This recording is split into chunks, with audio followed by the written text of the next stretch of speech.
warahmatullahi wabarakatuh. Halo semuanya, kalian pernah gak sih ragu dengan cerita yang ada di WA, TikTok, Instagram, atau media sosial lainnya? Nah, rasa ragu itu awal dari kita belajar etika.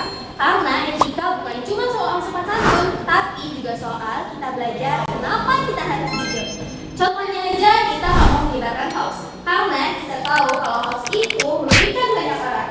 Dalam ilmu filsafat ada 3 hal penting. Yang pertama ada ontologi, tujuan komunikasi itu apa. Yang kedua ada epistemologi, cara mengetahui kebenarannya. Dan yang ketiga ada aksiologi, nilai-nilai apa yang harus kita jaga.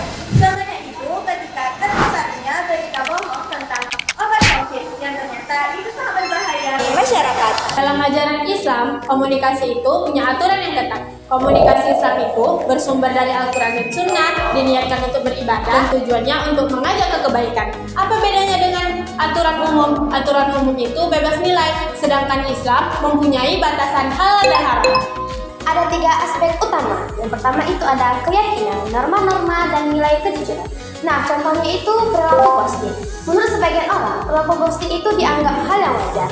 Namun, dalam norma masyarakat, itu dianggap tidak sopan dan kurang menghargai. Nah, dari situ muncul 3 aliran etika terkenal, yaitu deontologi, teleologi, dan virtue ethics.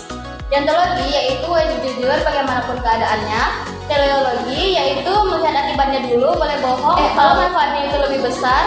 Dan virtue ethics yaitu jadilah orang yang bijak yang tahu kapan harus diam dan kapan harus jujur.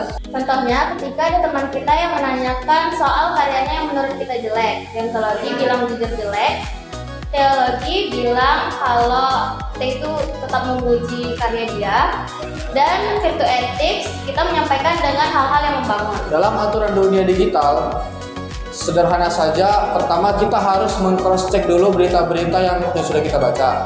Kedua, sebelum kita menyebarkan berita tersebut, kita tetap harus meng-cross check lagi apakah sudah benar, valid atau belum.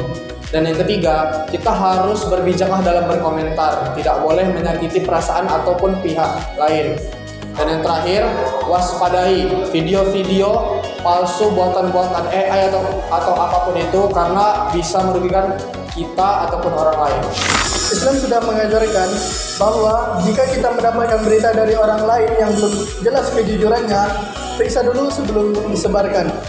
Jangan ikuti sesuatu tanpa ilmu, dan jangan mencari-cari aib orang lain, serta berbicaralah dengan tepat dan lembut. Kesimpulannya, media sosial bisa jadi ladang pahala, bukan jurang dosa. Jadi sebelum itu, cek fakta, jaga lisan, dan ingat pesan kita semua.